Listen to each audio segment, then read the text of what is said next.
Trump.org. Execs considered boosting net worth with a presidential premium while Trump was in office. Employee says, News Channel 3 to 12 New York.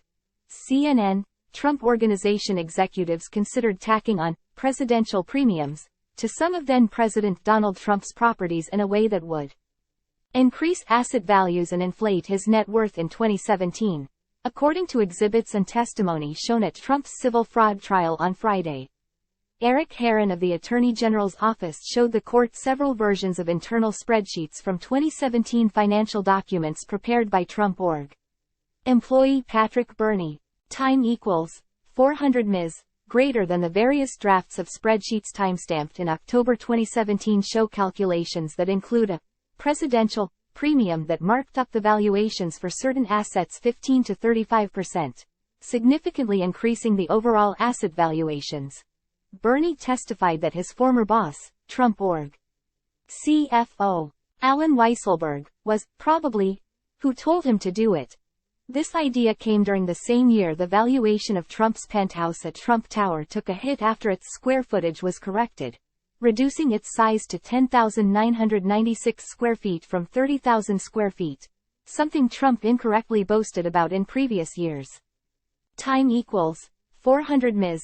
Greater than Birney and Weisselberg both confirmed during testimony this week that they changed the square footage of Trump's penthouse apartment in his financial statements after a Forbes article published in 2017 accused Trump of lying about the size of his penthouse when the news outlet found the true measurements in records from the 1990s.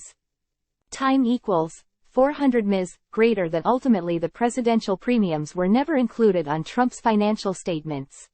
2 weeks of testimony have now been completed at the ongoing civil trial brought by New York Attorney General Letitia James against Trump, his adult sons and their businesses.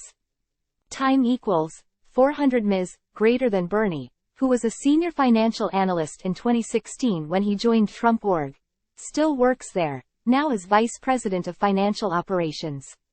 He reiterated his previous testimony that Weisselberg or former Comptroller Jeffrey McConney would determine what methods were used to value assets that were included on Trump's financial statements.